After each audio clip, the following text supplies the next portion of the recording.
Have you seen the movie Atiti Tum Kab Jaoge? Hilarious movie. A family has a guest who refuses to go. The family tries all the polite ways and means to make him leave, but in vain. In India too, the British came as guests initially, as merchants, but refused to leave. Today, we will pick up the story from the 1920s and study the non-cooperation and civil disobedience movements and how nationalism captured the imagination of people. Ready for the story? Okay! The First World War, Khilafat and non-cooperation. The First World War had created a new economic and political situation in our country.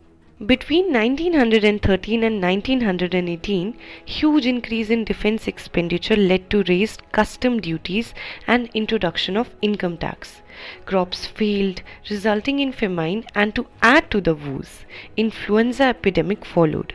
People hoped that their hardships would end after the war was over, but no, that did not happen. In January 1915, Mahatma Gandhi returned to India from South Africa and started the Satyagraha movement. According to Mahatma Gandhi, physical force was not necessary to fight the oppressor. This could be done by appealing to the conscience of the oppressor. In 1917, he travelled to Champaran in Bihar to inspire the peasants to struggle against the oppressive plantation system. In the same year, he organized Satyagraha to support the peasants of the Kheda district of Gujarat. In 1918, Mahatma Gandhi went to Ahmedabad to organize a Satyagraha movement among his cotton mill workers. Affected by crop failure and a plague epidemic, the peasants of Kheda could not pay the revenue and were demanding that revenue collection be relaxed. Now, despite the united opposition of the Indian members, the Rowlatt Act was hurriedly passed through the Imperial Legislative Council in 1919. It gave the government enormous powers to repress political activities and allowed detention of political prisoners without trial for 2 years. Such grave injustice. Mahatma Gandhi wanted non-violent civil disobedience against such unjust laws. And so he launched a nationwide satyagraha against the proposed Rowlatt Act. The British government decided to clamp down on nationalists by witnessing the outrage of the people. On 30th April, the Jallianwala Bagh incident took place. General Dyer entered the area, blocked the exit points, and opened fire on the crowd, killing hundreds. His objective, as he declared later, was to produce a moral effect, to create in the minds of Satyagrahis a feeling of terror and awe. As the news of Jallianwala Bagh spread, crowds took to the streets in many North Indian towns.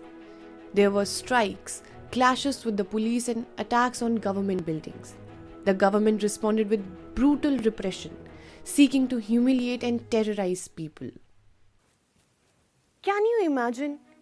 Satyagrahis were forced to rub their noses on the grounds and crawl on the streets. People were flogged. Villages were bombed. Seeing violence spread, Mahatma Gandhi called off the movement. He now felt the need to launch a more broad-based movement in India. But he was certain that no such movement could be organized without bringing the Hindus and Muslims close together. One way of doing this, he felt, was to take up the Kalifat issue. The First World War had ended with the defeat of Ottoman Turkey, and there were rumors that a harsh peace treaty was going to be imposed on the Ottoman Emperor, the spiritual head of the Islamic world, the Khalifa. To defend the Khalifa's temporal powers, a Khilafat committee was formed in Bombay in March 1919. A young generation of Muslim leaders like the brothers Muhammad Ali and Shaukat Ali began discussing with Mahatma Gandhi about the possibility of a united mass action on the issue. Gandhiji saw this as an opportunity to bring Muslims under the umbrella of a unified national movement. Now you might think, why a non-cooperation movement and not any other form of agitation? Well, in his famous book, In Swaraj, Mahatma Gandhi had explained that British rule was established in India with the cooperation of the Indians. So this movement would unfold in stages.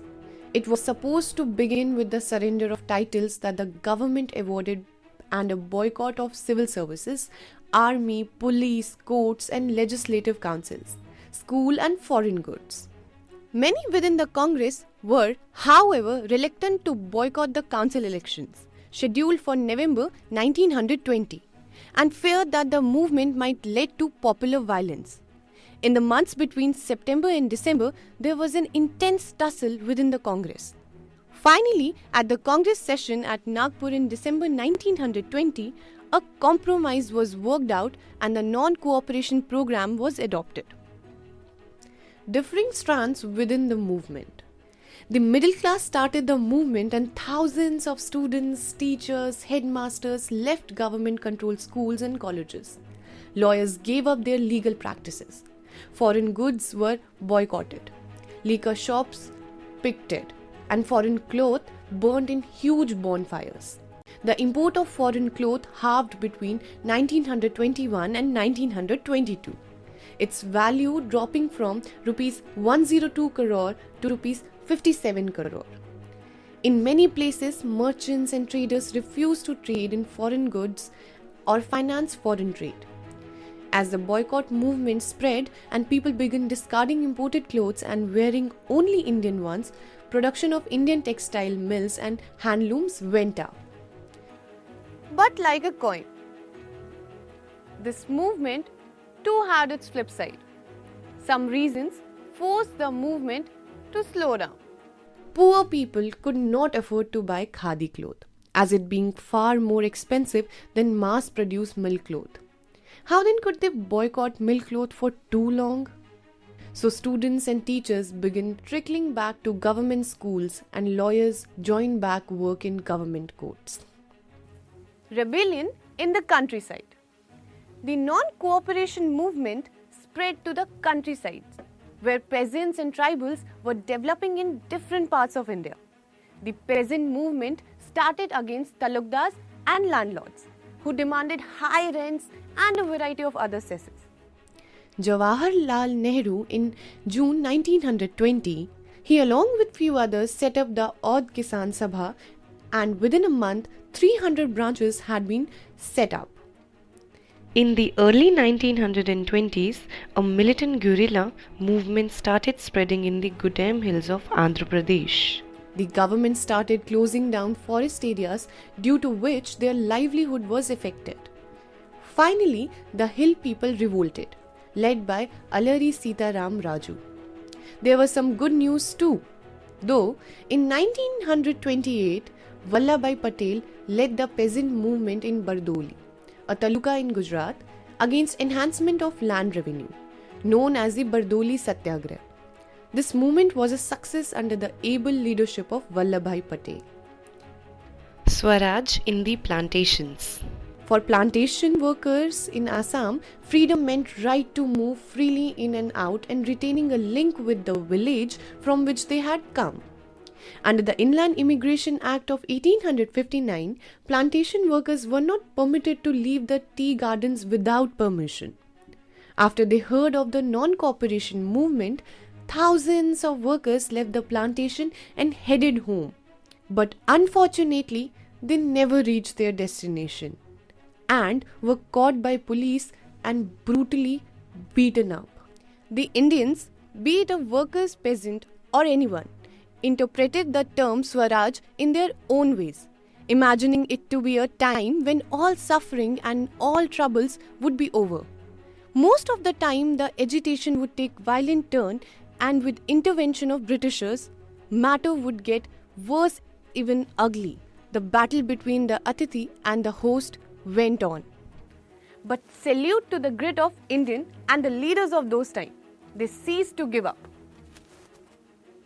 More on this in part 2.